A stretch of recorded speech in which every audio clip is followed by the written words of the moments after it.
The new Audi A6 has a lot of changes. I'll include a link to the Audi here in Salt Lake's website in the description down below. They're providing us with this A6. If you have any questions, need any help, just ask for Landon. Let's get right into it.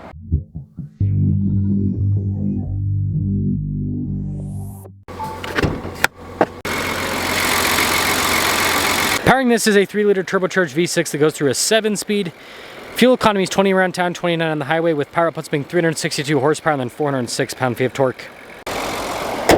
If you're able to, I'd really appreciate it if you'd subscribe. It really helps out the channel. This new hood design is kind of funky. It's different compared to what I've ever seen before with an Audi. Speaking of funky, look at the daytime running lights as well. You see the trim here that kind of goes down to the front end. This kind of reminds me a little bit of some of the e-tron cars. And maybe that's where a lot of this is coming from, is they're kind of mixing the e-tron elements into the gas cars now. 255 by 40 by 20 is the tire and wheel setup. You got nice silver there on the wheels, silver brake caliper as well, and you got the S-Line badge on the side. And speaking of the side, well, the A6 is still a very large car. Now, I'm gonna be honest, I'm not a huge fan of Audi's new key fob here. It's kind of plasticky, but anyways, you got your lock and unlock opening for the trunk and then the Audi logo on the bottom. Tons of storage space here in the cargo area. Again, this isn't Audi's biggest car, that'd be the A8, but it's still pretty darn practical here in the 6 Series. And I love how this is a sedan, but that's still automatic. Taillights, again, this is a huge design departure. Look how you've got like that part, but then you also have this little part that kind of tapers off to the bottom. Yeah, this doesn't look very Audi-like. That is weird, but that's the exterior. Let's now take a look at the interior. We've got a sunshade here for the rear passengers. It's a nice feature to have.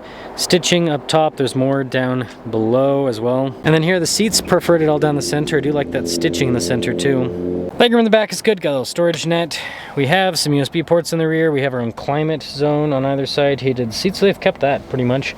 And then it does slope a bit, but overall headroom's good. And this has the new fancy opaque sunroof. Let's now take a look at the front, and yeah, these door handles, that's interesting.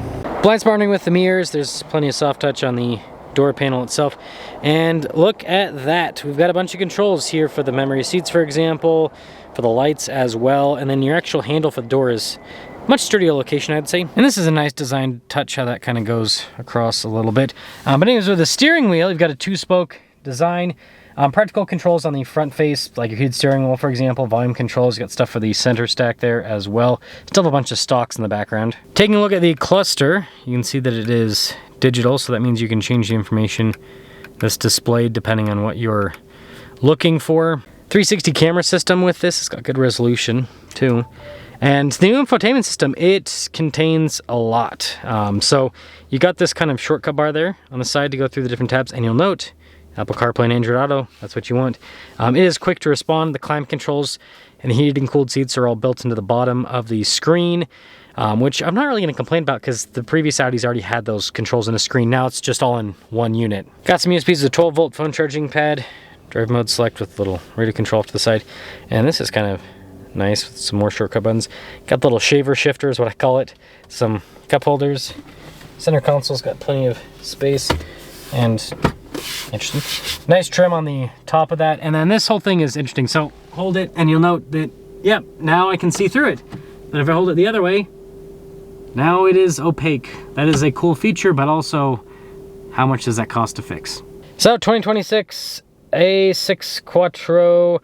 You can see you've got quite a few features happening here. But anyways, $72,520. Well, let's see how this new A6 performs. Let us set off in the new A6. So I took a bit of a break from filming Audis, not for any particular reason other than like my own stupidity, to be honest. I completely forgot the brand existed.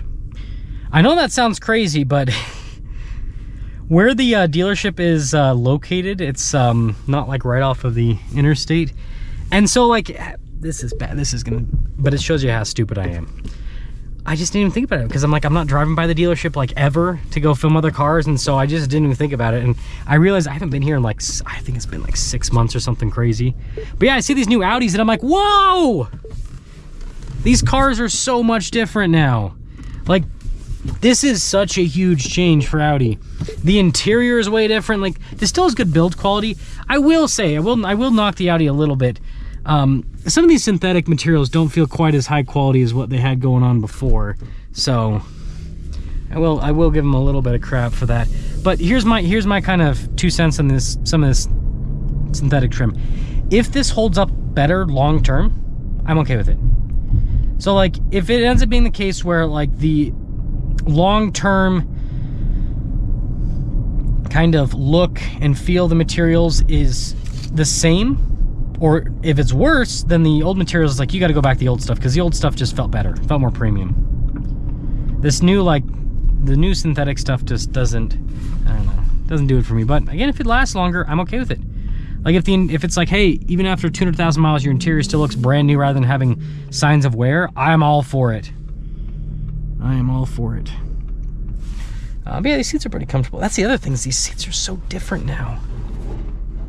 Man, I'm gonna get myself in trouble with this review, but I feel like there's they've added so many premium elements to the Volkswagen brand that it seems like there's less of a differentiation between them. There's still a pretty big differentiation. Like, no Volkswagen is this comfortable, this quiet, and you know, this still has a very nice, smooth, powerful V6. No Volkswagen has that anymore. So there is still differentiation, but it seems like it's becoming a little bit more of a gray area with some of these entry-level Audis. It always has been to an extent, but oh, I love this engine. It's super smooth. And you know, from my understanding, this is kind of just what they're doing with, they're paring down the amount of powertrain options they've got with these A6, and so I don't know, I kind of like it. I like having just one powertrain that's really good. I'd rather have that than have one powertrain that's sucks but a little bit more affordable, and then the good one, it's like you're gonna spend the money anyways, right? It's like with the A6, is a bigger car, you're gonna get the V6 anyway, so it's nice that that's all they offer now. Yeah, this is comfortable, and this is a lot of screen, I will say that, but I don't know, it seems pretty manageable to me. It's pretty nicely laid out. I'm starting to come around to the tech a little bit. I'm still kind of team physical buttons. Still prefer that way of life, but I can at least, you know, make this work, you know. I can somewhat get used to it.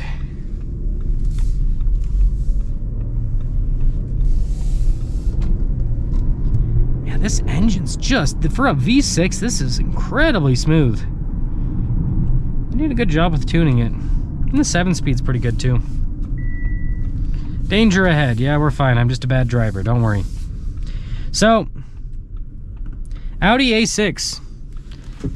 They changed it a lot. This feels like a different car company. It really does. Like there's still some carryovers. The badge is the same, but I mean, I just reviewed a couple previous gen Audis, an RS3 and RS7, and yeah, it just feels like two completely different car companies almost.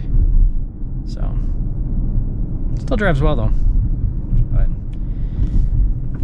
that's the new A6, and this is the new Audi. More tech and more synthetic stuff. Again, as long as it holds up better, I'm okay with it.